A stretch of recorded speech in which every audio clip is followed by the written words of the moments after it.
কেন্দ্রীয় কারাগার কেরানীগঞ্জ পরিদর্শন করলাম। হাজতি বন্দি ওনাদের সাথে আমরা কথা বলেছি এবং খাবারের মান আমরা পরীক্ষা করে দেখেছি।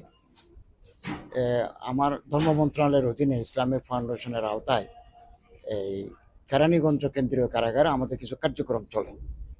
এর ভিতরে পবিত্র কোরআন শিক্ষা, পবিত্র কোরআনের হেফজ মুখস্থকরণ এবং লাইব্রেরি আছে এখানে। তো আমরা এগুলো দেখলাম। আমরা আইজি মহোদয়ের সাথে কথা বলেছি, এখানে জেলার আছেন, ওনার সাথেও কথা বলেছি, আমরা একটু ভিজিট করেছি। তো আমরা কিছু বই, ধর্মীয় বই পুস্তক যেগুলো পাঠ করলে নৈতিকতা বৃদ্ধি পায়, এগুলো আমরা এখানে সরবরাহ করতে চাই। ওনারা সম্মতি দিয়েছেন, এটা আমরা দেব। এই সমস্ত বইগুলো আমরা দেব, পবিত্র কোরআন দেব, হাদিস শরীফ দেব।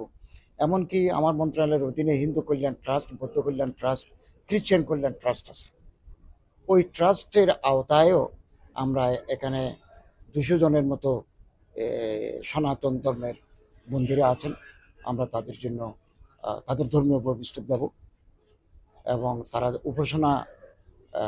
উপাসনার জন্য একটা বড় উপাসনা করা তো এটা কঠিন, জেল কোর্ট আছে, নিরাপত্তা ঝুঁকি আছে। ওয়ার্ডে ওয়ার্ডে তারা যাতে ধর্মচর্চা করতে পারেন, উপাসনা করতে পারেন, সেই ব্যবস্থা ওনারা করবেন।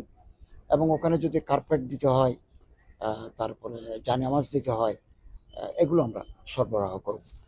ইতিমধ্যে ইসলামিক ফাউন্ডেশনের একজন ধর্মীয় শিক্ষক এই কারাগারে সেবা দিয়ে যাচ্ছেন। আগামী দিনে আমরা ধর্মীয় শিক্ষকের সংখ্যা আরও বাড়াবো। আইজি মহোদয়ের সাথে আলাপ করে আমরা আরও ধর্মীয় শিক্ষক বাড়াবো এবং প্রয়োজনে হিন্দু যারা বন্দী আছেন সনাতনী, তার জন্য হিন্দু ধর্মের একজন শিক্ষকও আমরা দেব। এবং এই পর্যন্ত মক্তব, পবিত্র কোরআন শিক্ষা 35 জন শিক্ষক আছে এখানে। অনেক বন্দী আসেন যারা কোরআন শরীফ পড়তে জানেন, পড়াতে জানেন, হাফেজ, এরকম 35 জন শিক্ষক আছেন। এবং মক্তবে কয়েদি হাজতি বন্দীদের উপস্থিতি 220 জন থেকে 225 জন প্রতিদিন, উপস্থিতিও কম নয়।